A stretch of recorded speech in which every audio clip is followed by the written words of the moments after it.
Welcome to the Stray Dog Film Lounge, where three stray dogs have bonded over our love of movies. I'm Collin. My name's Ross. And I'm Ian. Today, we'll be talking about M. Night Shyamalan's A Knock at the Cabin. I don't think it's a knock. I think it's Alright, you can cut the A out. I think it's just knock at the cabin. I really think they should have gone with the title of the book, which is Cabin at the End of the World. Oh, Yeah, that's that's nice. actually a That's decent nice. title. That's a way better title, right? Oh, yeah, definitely. Comparative. It's not as titillating. You know what I mean? Like I feel like M. Night Shyamalan really wants to grab you by your throat with his movies. You know? Yeah, Cabin at the End of the World is so much... That grabs you by the throat more, yeah. No. The cabin at the end of the woods is a little ethereal. You know what I mean? Like, it's a little mystical. It's like, oh, what's going on at the end But of it's the woods? distinct, you But know? knock at the cabin, it's in your face. Okay, so Ross, what is Knock at the Cabin? Knock at the Cabin is the newest film from M. Night Shyamalan. And it's about a gay couple with an adopted Chinese daughter that are vacationing in a cabin. But then suddenly there's a knock at the cabin at the very beginning of the movie, and it's Dave Bautista, Ron Weasley, and two other ladies, and they're cultists, and they want them to willingly sacrifice one of the three of them in the family to stop the apocalypse from happening. Are they crazy? Is the apocalypse really happening? You gotta watch the movie to find out. Are they cultists, though? Do you think they're in a cult? I mean, yeah, technically. Yeah, But I'd say so. do you want to just give a quick... do you want to just give a spoiler warning right off the bat? Yeah, I think we need to deliver a spoiler warning. But before we deliver that spoiler warning, if you haven't seen this movie yet, I think it's an incredible return to form for M. Night Shyamalan. I think it's a very sincerely told story. Yeah. I'm really excited. I feel like a lot of filmmakers from the late 90s and the early 2000s are returning to Hollywood, and they're saying, we're tired of your creepiness, we're tired of all this meta humor, we just want to tell us true, genuine stories. And that's what they're doing. And also, like, M. Night is such a visual director, and I feel like because he was kind of pigeonholed as the twist guy, as the what a twist guy, What a twist! with that racist stereotype from Robot Chicken that isn't even his accent. I know. He's just a guy from Philadelphia. Yeah.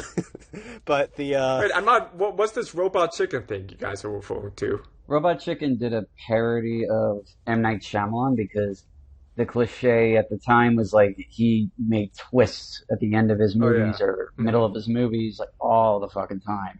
Yeah. So the whole thing was it would be some silly, simple situation, and then he shows up and says, "What a twist!" I think because M. Night got like pigeonholed as the what a twist guy, people kind of didn't really think about how he's such a good visual storyteller. Yeah. And he's like, he really tells his stories with the composition. Oh, yeah, baby. And yeah, he just knows how to use a frame, baby. Anyway, I was curious, Colin, what's your background with M. Night Shyamalan personally? Truth be told, I have only seen one other Shyamalan movie. What was Which it? one? I saw Unbreakable Oh, that's the best one. when I was about 16, and it was fantastic. It is a great movie. Great fucking movie. You know what I mean? Like, I truly felt like that movie's probably my favorite deconstruction of the superhero genre. Like, that's the smartest superhero movie in my book. And also, it's kind of before the superhero genre took off. Exactly. Like, it's from this neat era where being into comic books was niche What's and nerdy. cool?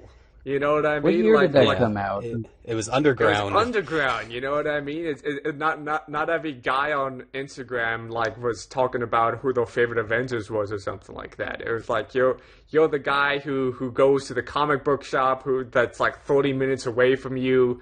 You leaf through all the comics. You find issues from particular writers that you like, and it was wonderful. You know what I mean? I miss that era to a certain degree, Yeah, along the lines of Unbreakable, I think it's a great fucking movie, but I've been told, I remember in the 2010s, it was very unpopular to like Shyamalan. Yeah, it was a weird time, because, like, The Last Airbender came out in 2010, and financial critical flop. I didn't see that in the theater. I saw it on TV. I thought it was garbage. But I think I'd seen like all of Shyamalan's films up to that point. Yeah. Just because they were on TV and seeing them. I mean, I would say the first one I saw was The Sixth Sense. I'm told that one's fantastic. It's fucking terrifying. It's I think that's great. actually on the AFI's top 100 movies, Oh, wow. if I'm not mistaken. Oh, nice. Good for him. Yeah. And then like the whole the one that I didn't like that was in the 2000s was Signs. I kind of thought it was a little silly. I won't spoil the twist, but it's a movie that is kind of polarizing, at least to me. Yeah. And Unbreakable's great. No qualms with that. I would definitely say if you really enjoyed Unbreakable, then you gotta see Split. And then there's an end to that trilogy as well, right? Glass, which is not good. Ah. Glass is not good. Really? Yeah, Glass is disappointing. bad. Well, no, it's like the M. Night Shyamalan story is like interesting to me. You know, much like Collin, I wasn't really into him because I grew up being told that like, oh, he makes bad movies, he fell off, yada yada. But you know, I saw Unbreakable. I think that was my first Shyamalan, and I saw Split. I was like, okay, these rule. You know what I just remembered? What? The Happening. He did that movie. Yeah, The Happening's funny. Yeah, that's I a very that, funny movie. What? Yeah. No. Was it intensely funny? Or was No. it? No, it's just bad. It's just a bad movie. It's just- It's a no. It's like an unintentionally funny movie. Yeah. It's a God. it's a fun bad movie. It's definitely fun, yeah. But yeah, no, I think like I started I got into him in his comeback era, right? Mm-hmm. And then I saw Old in the theater. I have a poster of Old in my bedroom. I really want to see that. That looks really like a lot of people are like, oh, Old is fun. A lot of people are like, oh man, it's so artificial. Like it's not really It's saying okay. anything. Like Yeah. I don't know. It looks really well It's crafted. fun. It's about a beach that makes you old. It's great. Yeah, and it's got Gail I remember- Garcia Bernal in it. I love that actor. Yeah. Old was okay for me. I love the visuals in it, though. I thought visually it was spectacular, but definitely not one of my faves from him. You know what was surprisingly fun was The Visit. I haven't seen The Visit. It was pretty fun. It was That movie's like that's his comeback movie. yeah, that's Like, the his- comeback movie. I saw that in the theater. Yeah, ever since he fell off, like every movie, The Visit onward of his have been self-financed. Oh wow, good for him, man. Yeah, right? Yeah, that's Yeah. fucking dope. You know, like That's pretty crazy. I feel like Michael Bay and M. Night Shyamalan are in a very similar group. Because, of course, Michael Bay hasn't financed one of his own movies in a very long time. But what I'm saying is that during the 2010s, if you said, with your chest, unironically, I think Michael Bay's an awesome filmmaker, people at the lunch table at high school would laugh at you. You know what I mean? Like, Yeah, of course. But now we're at a point with blockbuster filmmaking where everything is so bland Yeah, that we kind of need these like big bombastic I have. storytellers. Oh, yeah. And like Shyamalan's not exactly like big and bombastic, but he's very visual. exactly. And he really cares about just how the medium of cinema works. Yes. My main thesis with Knock at the Cabin is that I believe that, spearheaded by Big Jim himself, there are all these directors from the 90s and the early 2000s who are making big comebacks. Avatar: The Way of Water, Ambulance, Knock at the Cabin, Michael Bay, Shyamalan, and Big James Cameron. They're bringing back genuine, sincere storytelling to Hollywood, where they're not winking at the audience, where they're not trying to comment on genre tropes. They're just trying to tell these stories that they're passionate about, and are doing it with the highest level of artistry that they can muster.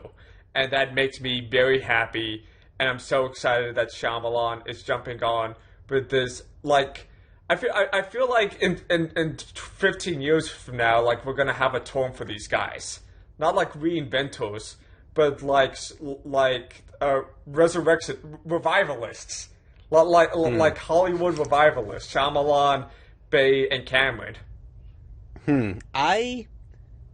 disagree with your hypothesis partially for a couple reasons.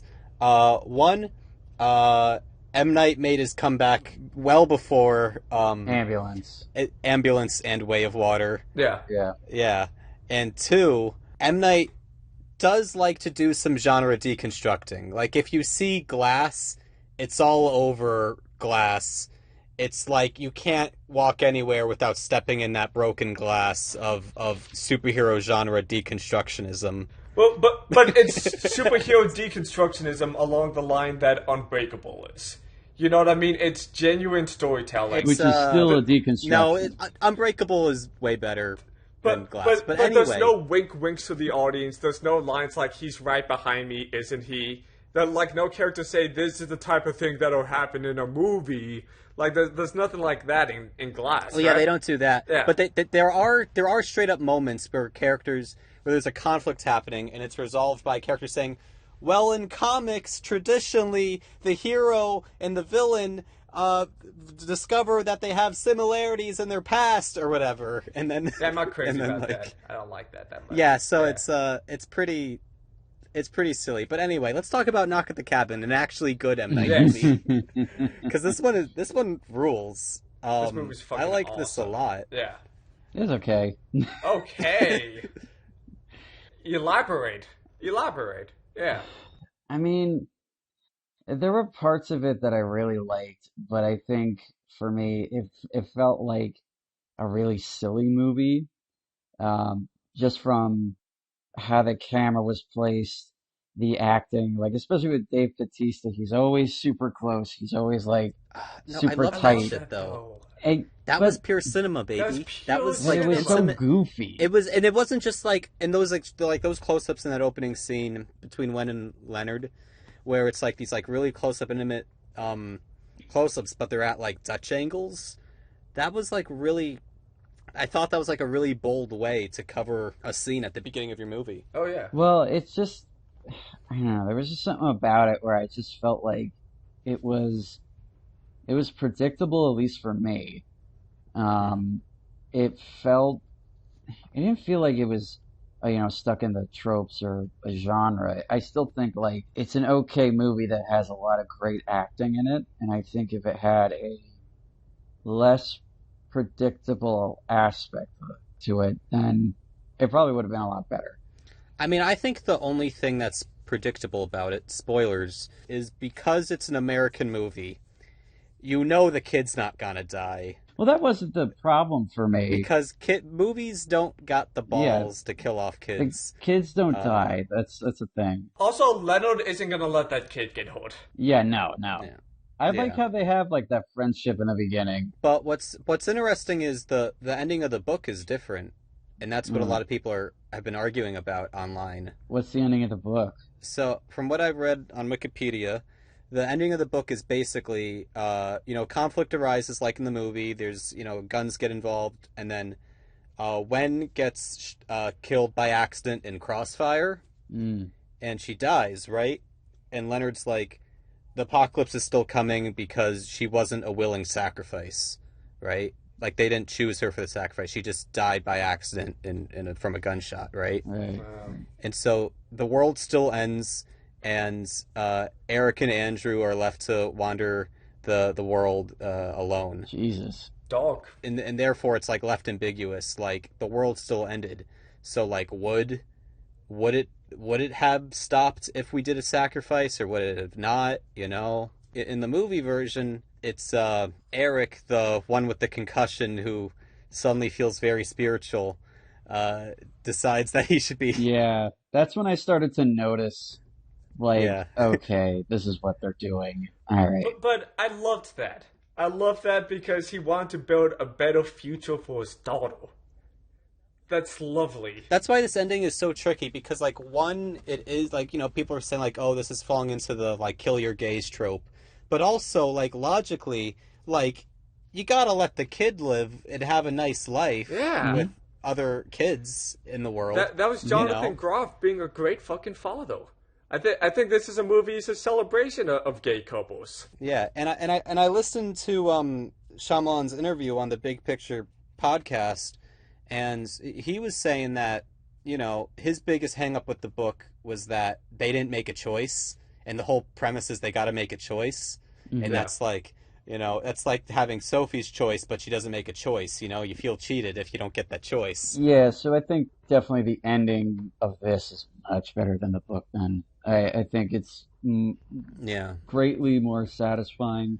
Yeah. I'll say the ending was probably my favorite bit, just of how intense it got. I mean, let's back it up a little bit about the modern day conspiracy-ness of the movie, like the fact that this is tackling like big ideas about people who meet on message boards, not unlike QAnon, coming together because they all believe they've had visions from God, and they're conspiring to ruin a gay couple's family, but they swear they're not homophobes.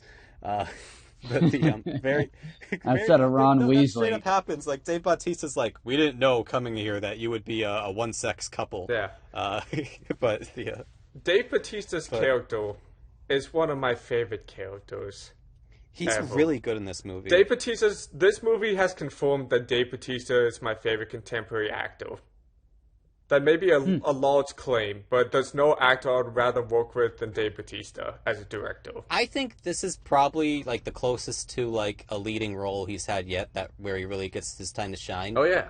But I'm not sure if I would call this like the Dave Bautista vehicle, because I feel like M. Night is still kind of more the driving force of the movie than like Bautista as a movie star. And but then again, I don't think he wants to be a movie star like The Rock. I think, like he said, he just wants to be a really good actor. Yeah, man. Yeah. So that I respect a lot. But at the same time, like, I'm still waiting for that amazing Dave Bautista performance where like he's the center of attention. Yeah. Like it's just him. Well, I got good news for you, Ross. What? He's got 8 movies coming up. And he's supporting characters in all of them, right? No, there's one where he's the lead character, man. What movie? He's got a new movie coming out called Cooler. And in this movie, he plays a South Beach bouncer who's on the brink of finding redemption and getting his family back. But when a drug-filled safe is stolen from the club he works at, he's blackmailed into finding it before the Narcotics Bureau come to retrieve it on Sunday night. This sounds cool. That sounds really fucking cool. I think he's going to do a really good job, and I'm really excited about it. Who's directing it? Let's see. This guy named Drew Pierce, who directed Hotel Artemis. Cool. All right. I mean, Bautista's like a hard actor to cast for stuff because he's so big. He's a big guy. Yeah.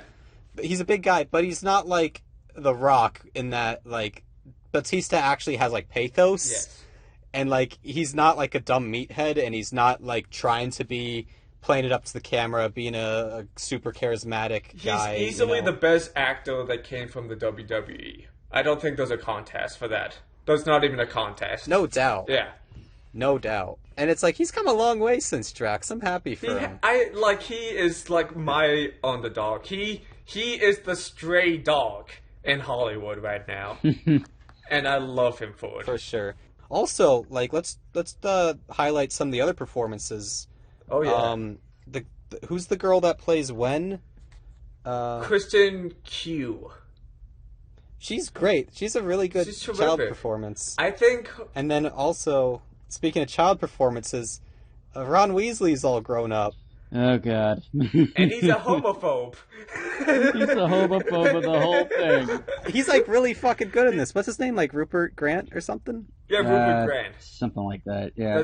Rupert Grint. He's really fucking good in this. He looks really fucked up.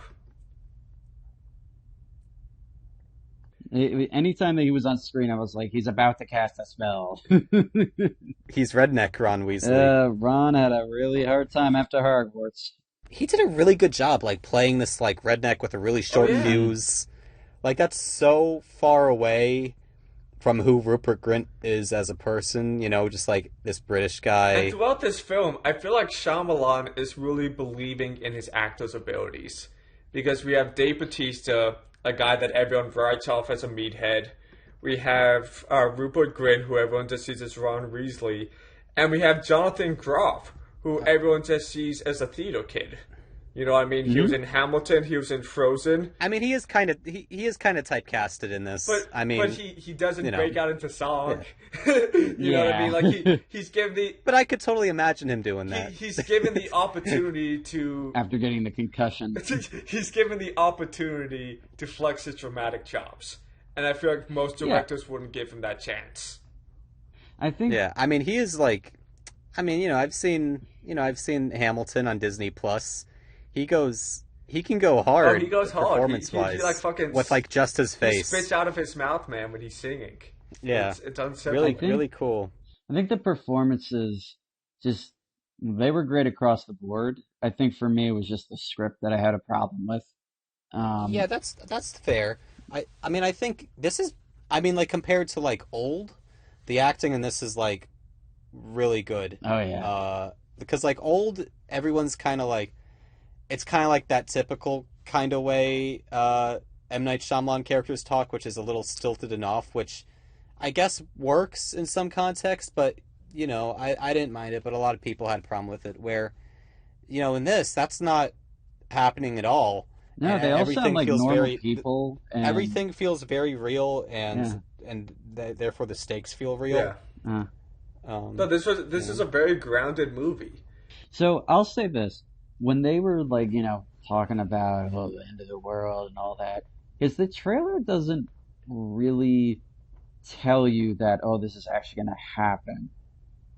Because I kept reading it as like, that was like when they were talking about visions. I'm like, from the trailer, I remember seeing the tsunami. I was just like, okay, so that's a vision. Yeah. Because for the most part, I But it's thought like, it was bullshit. And then all of a sudden, when they actually show that each thing is happening, when Dave Bautista starts reciting the exact words from that news reporter, I was like, oh shit, this is actually This is happening. legit. This is happening. That's like basically like this movie's twist is that the crazy conspiracy theory, religious-minded wackos are right. Like that's the twist, is that they're right, and that God is actually gonna cause the apocalypse to happen, and isn't that terrifying?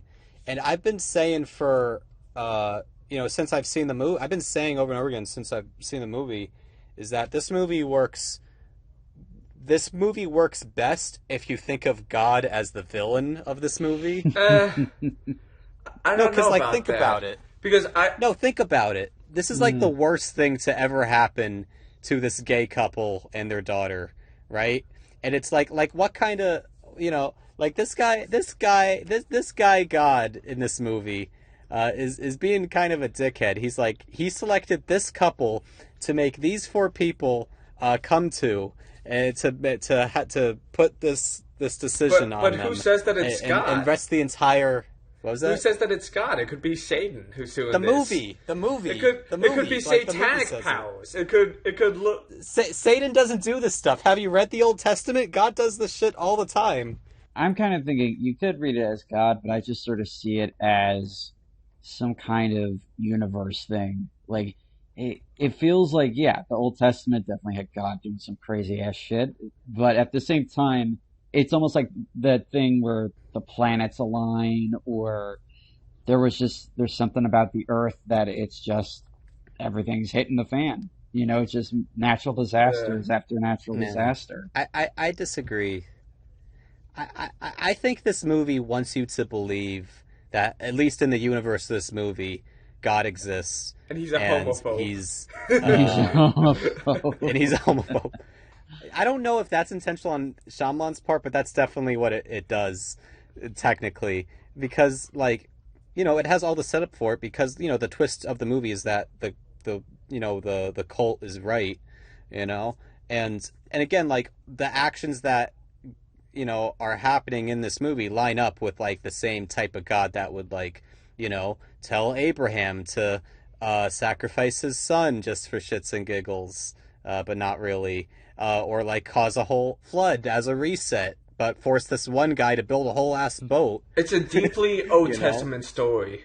It definitely is. Yeah. Because like I was also kind of thinking about the Lars von Trier film Breaking the Waves after this, and why I hate that movie so much more than Everyone. than this movie. Look, yeah, Ross, like I haven't seen Breaking the Waves, but like you are like the only person I know who dislikes this movie. So it makes me really want to see it. It's terrible. I mean, to give you the short version of it, it's another movie where a character makes a big sacrifice. In this movie, it's a woman openly getting her body brutalized, and that somehow, magically, helps her husband's survive a health condition or something like that. I don't quite remember, but basically the way the movie very, very goes really hard on framing that the character's act of sacrifice at the end of getting brutalized and murdered at the end was an act of martyrism, and that's good. And that I think that's really fucked up. But I feel like this movie works because all the religious mumbo jumbo is already from the get-go framed as antagonistic. Like Leonard, while he's a nice guy, he's like a nice guy in the same way that like Thanos is, like he's got his reasoning, but like he's still the bad guy. Like no matter how much you're gonna be like, he's got a point, he's still the bad guy. He's still the antagonist, right? But to that degree, with the comparison to Thanos, I think that's an appropriate comparison. But nevertheless, it's a stupid tongue-in-cheek comparison. But like my point is that like the religious aspect of the movie is already from the get-go like marked as the antagonist force, and therefore when it's basically revealed with that lightning strike in the sky after Leonard kills himself that God fucking exists and now planes are falling out of the sky, like that's like, okay, God is the villain of this movie because he's forcing this gay couple to kill each other for the whole world to keep going. It's interesting because like I think my initial defense to saying that God was the bad guy is because from my spiritual background, like God is like this eternal source of love and comfort who's there to give you strength and fortification. But Ross, as someone who is of the Jewish denomination and also an atheist, I think you're very comfortable to hop on a vengeful, judgmental God, who is fine with punishing mankind. Yeah, I mean, I identify as a Jewish atheist, so like, the version of God I grew up with is a very petty and vengeful God. And then, and like, so, and also as the atheist part of me views that as just like mythology, right? So the way I'm looking at this movie is like, oh, this is a very accurate depiction of the mythological character of God from the Old Testament in a modern blockbuster movie. And I think that's really neat that, he pulled it off somehow. I don't think I've really seen it done that way, because like you think of like Bruce Almighty, for example, like the Morgan Freeman God, that's the New Testament God, right? Like he's the chill God. He's like, I'm making you go on this ark because this canal is going to split open and you guys are all going to drown. I'm actually helping you. You're thinking of Evan Almighty. You're thinking of Evan Almighty. Yes, that's the one I'm Bruce thinking Almighty is so much fucking better. Yeah. I don't know about that. With Evan Almighty, Steve Carell's drinking coffee with monkeys.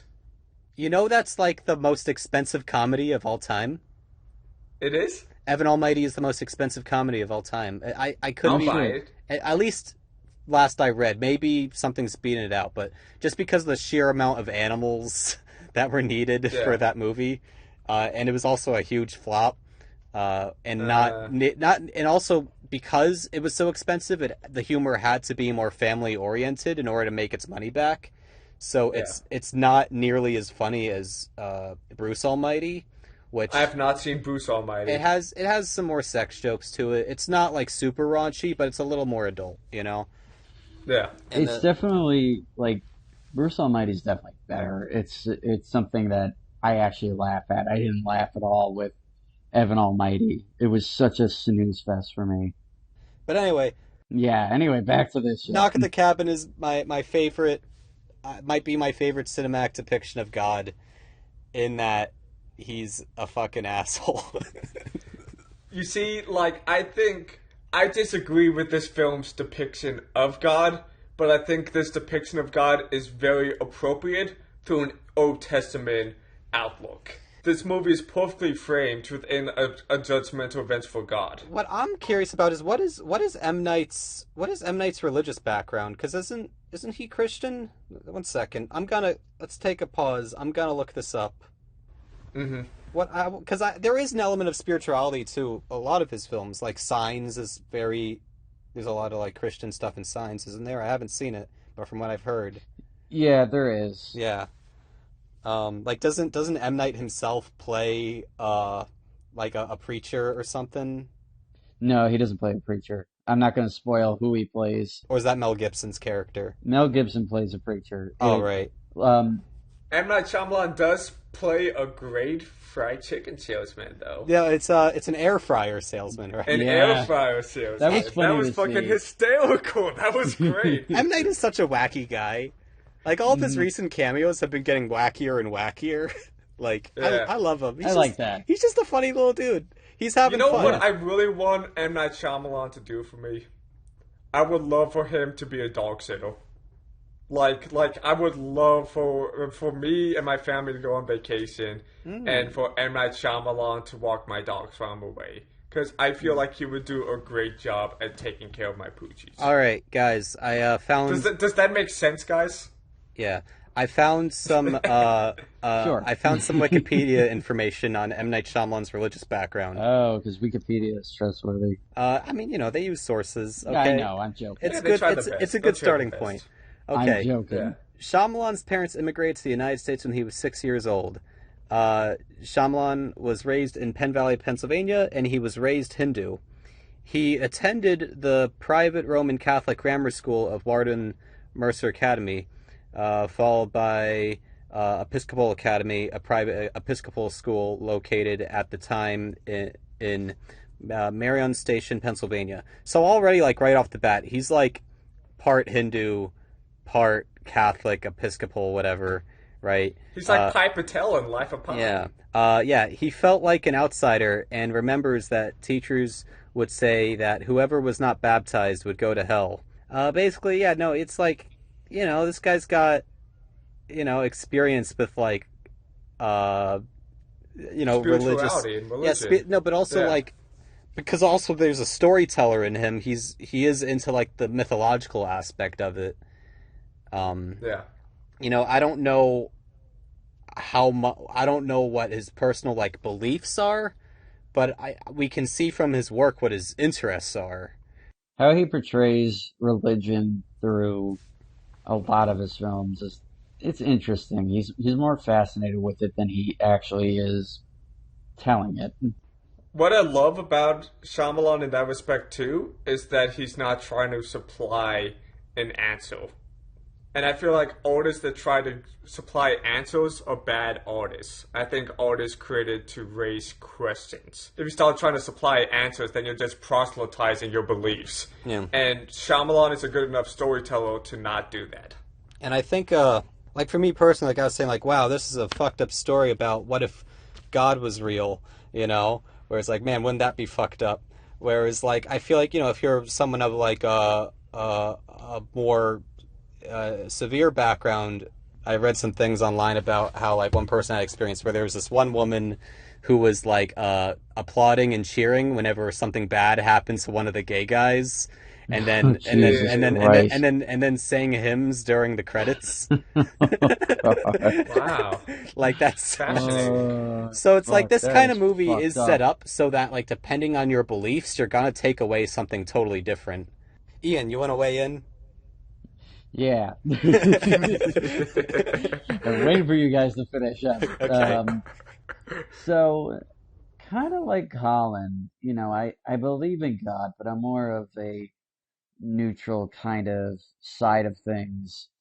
And if I were to say this is God doing all this shit, I mean, it's not totally surprising. I mean, maybe the guy had a temper tantrum, wanted to get it over with. And to me, in the whole religious and more Old Testament aspect of it, sure, it's a great adaptation. but I don't know. To me, the movie was just fine. I really enjoyed the ending the most. I agree definitely with Colin. Um, and I think regardless of the fact, it's like, yeah, of course they're not going to kill a kid. Um, but at the same time, hey, you know what? It definitely works. I think the script was my big issue because you kind of see like that guy's gonna die, that guy's gonna, and then the other thing that it kind of it's just Dave Bautista. I know he did a good job, but the way that he spoke and did everything, it's just how he's holding his hands through most of the movie. It's just kind of goofy to me. You think It it's like just a didn't. little? You think he's like trying too hard to be taken seriously as an actor?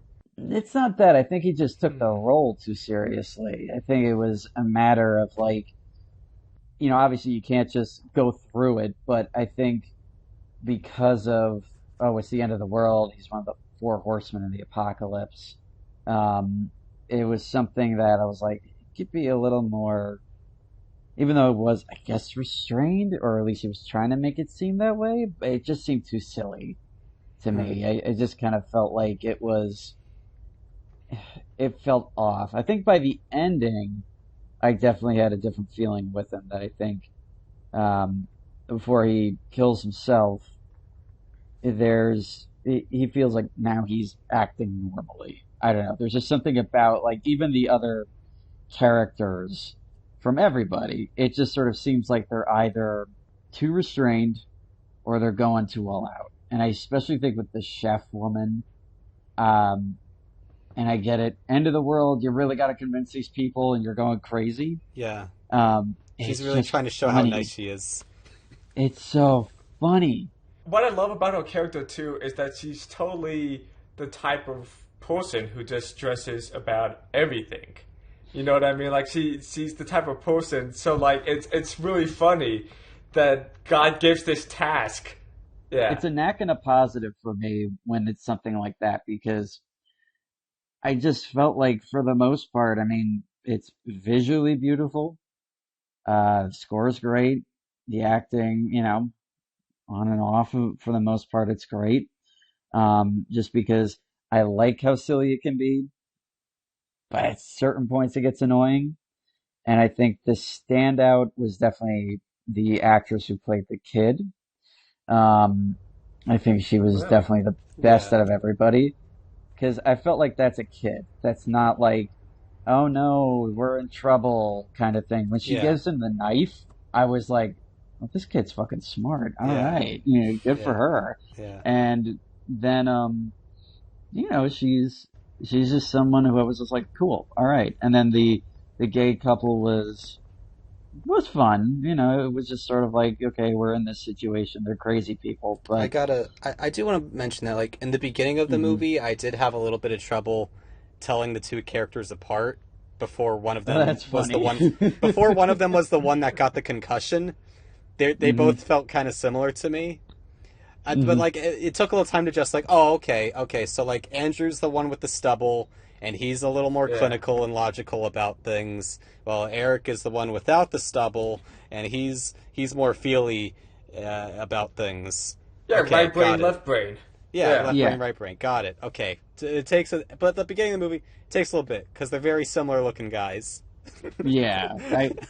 What something we haven't discussed yet is the sort of cutaways that we sort of see more of the couple's past, and it was weird how they just did a quick cut, and then it's like, oh no, it was Ron Weasley who hit me over the head, and Yeah. then when you finally see I was just like, okay, then why didn't you play the whole thing there? Well, I Probably like some no, intentional because that I thing. mean that kind of represents memory. Like you can't quite remember something in a crazy flashbulb Okay. event like that. But I'm Yeah. glad you mentioned the cutaways because I do want to mention hmm like that I actually do like the way this movie is edited on a structural level a lot.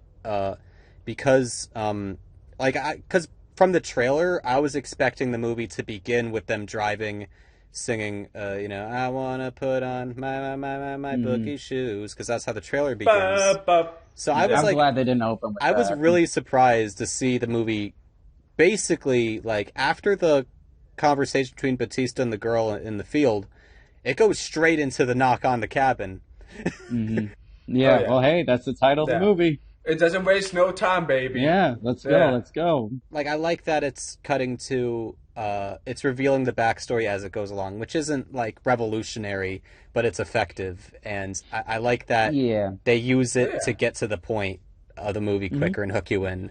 This movie has really clean editing. It is very clean. Ross, as the premier editor of our group, you would agree that the editing in this movie is pretty immaculate, right? I feel like it's hard to give opinions on editing because you're not supposed to notice good editing. And then you notice that it's editing. Yeah, exactly. Like, I feel like, at least after one viewing of the movie, the only things I can really say is, like, I like how it's edited on a macro level, you know? Yeah. I think I can comment on this because I saw it twice this weekend. Yeah. Because I saw it once in digital, and then me and my friend were going to go see another movie in the city, but the screening was closed, so we were just like, okay, I could just watch Knock at the Cabin again, and I saw it again in Dolby. It looks so good in Dolby. It looks so good.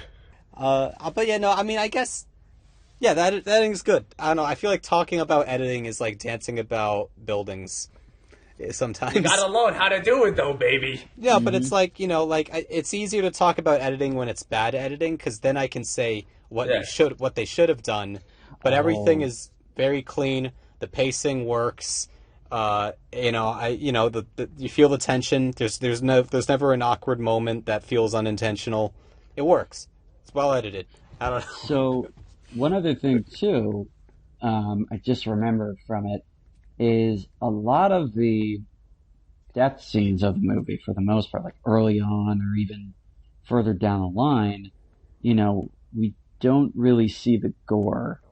And as a gore hound, I was sort of like, okay, I like this, because they're they're important characters, obviously, but I think it was intentional just because the couple and the kid, they're really like, whatever happens to them, we have to see. But everyone else is sort of just dialed back. It's like, okay, yeah, they're probably going to die. I mean, I think it's also like, there's the element of like, they're being forced to watch, and the fact that we don't see it makes it be like, oh, what they're seeing must be really fucked up beyond our imaginations. Yeah. But also like that, I think, okay, that's a good editing note, is like the timing of cutting to the exterior shot and then like having different angles of the exterior shot, different focal lengths, really sells it, as opposed to it just being an obvious way to keep the PG-13 rating. They really made it work dramatically, you know? Hey, Future Ross here. Just wanted to give a quick note. I was wrong. It's actually rated R. All right, back to the show. I mean, this movie is very Hitchcockian in a lot of facets. It really relies on a lot of suspense storytelling. I feel like if Alfie was still alive today, he would dig this movie, especially since he had a very Old Testament view of God as this judgmental evil being in a way. So I feel like Alfred Hitchcock would give this movie 2 thumbs up. Okay, is he Alfred Hitchcock or Roger Ebert? No, I can't do it. So Collin, if you're having a spiritual connection with Alfred Hitchcock's ghost, then I don't know how that is, but yeah, like 50 minutes at this point. Real quick, before we get into ratings, I got a little story about this movie. Continue. Okay, so we follow the head of, or like one of the assistant directors of the New Jersey Film Commission on Facebook, right? And I saw a post from him about how M. Night's new movie, Knock at the Cabin, is being shot right now in South Jersey in Burlington County. And I was like, whoa, holy shit, that's my county, right? And so I wish I could remember the exact name of the town, but like me and my mom did our research and we went out to see if they were still shooting there. And we found the forest. We found the forest from the movie. That's cool. Or like there were no trailers yet, but I was like pretty sure like, okay, the movie's called Knock at the Cabin. I know there's a cabin in it, so it must be in a forest, right? Yeah. And we did some like hardcore research to figure out the exact property that was in. We found it. We went through the forest. I don't think the cabin was there. I saw a cabin, but it was much too small to be the cabin. So that cabin must have been built for the movie and then torn down. But I recognize the trees in the movie. They're like these really distinct, like skinny young trees. A lot of them. Oh yeah, I mean, if I'm not mistaken, I believe this movie was shot at the Pine Barrens in New Jersey. Shit. Jersey Devil Land. That might have been it. Yes. Yeah, Pine Barrens are infamous for being these haunted woods. Yeah. So maybe Shyamalan wanted to get, since he is a spiritual guy, maybe he wanted to get some of those supernatural ghost powers to affect his cast and crew. Or maybe it's because of those New Jersey tax incentives. Spook. Yeah, maybe. Yeah, because this movie is supposed to take place in Pennsylvania. Interestingly enough. Takes place in the part of South Jersey that's almost rural Pennsylvania. Like there's a bit of a crossover, you know. Should we classify Shyamalan as an honorary Jersey boy?